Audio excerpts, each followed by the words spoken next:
J K uncle ನೋಡಿ ಬಹಳ ಸಂತೋಷ ಆಯಿತು. ಅವರು ಆವಾಗ ಇವಾಗ ಫಂಕ್ಷನ್ಸಲ್ಲಿ ಸಿಕ್ಕಾಗ ಎಲ್ಲ ನೋಡಿದಾಗ ಕೇಳ್ತಾರೆ, ಹೆಂಗಿದೆ ಲೈಫ್, ಹೆಂಗಿದೆ, ಖುಷಿಯಾಗಿದೆಯಾ, ಆರಾಮಾಗಿದೆಯಾ, ಅವ್ರ ಪ್ರಶ್ನೆಗಳದು.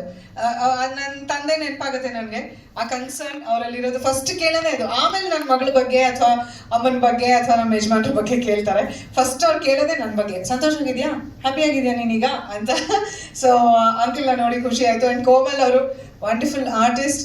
ಅವರು ತವರಿಗೆ ಬಾ ತಂಗಿ ಬಗ್ಗೆ ಹೇಳಿದ್ರು. ನನಗೆ ತುಂಬ ನೆನಪಿರೋದು ಅಂದರೆ ಶಾಂತಿ ನಿವಾಸ. ಅದರಲ್ಲಿ ತುಂಬ ಕಷ್ಟ ಆಗೋದು ಕೋಮಲ್ ಅವ್ರ ಜೊತೆ ಶಾರ್ಟ್ಸ್ ಇದ್ದರೆ. ದೀಪು ಯಾವಾಗಲೂ ಬೈತಾ ಇರೋರು, ಸ್ಟಾಪ್ ಲಾಫಿಂಗ್ ಅಂತ. ಅವ್ರ ಜೊತೆಲಿದ್ರೆ ನಗು ತಡ್ಕೊಳ್ಳೋಕ್ಕೆ ಆಗಲ್ಲ ಶಾರ್ಟ್ಸಲ್ಲಿ. I had a wonderful experience working with him as well. So Venkatesh ಅವರ ಒಂದು ಕೃಪೆಯಿಂದ ಇವತ್ತು ಅವರೆಲ್ಲರೂ ಭೇಟಿ ಮಾಡಿ ನಿಮ್ಮೆಲ್ಲರೂ ಭೇಟಿ ಮಾಡೋ ಒಂದು ಅವಕಾಶ ಸಿಕ್ತು. ಈ ಒಂದು ಲೋಗೋ ಲಾಂಚ್ಗೆ ಕರೆದಿದ್ದಕ್ಕೆ ಮತ್ತೊಮ್ಮೆ ಧನ್ಯವಾದಗಳು. ಏಪ್ರಿಲಲ್ಲಿ ನೀವು ಅಂದ್ಕೊಂಡಿರೋ ಕಾರ್ಯಕ್ರಮ ಬಹಳ ಅದ್ಧೂರಿಯಾಗಿ ಅದ್ಭುತವಾಗಿ ನಡೀಲಿ ಅಂತ ನಾನು ಆಶಿಸ್ತೀನಿ.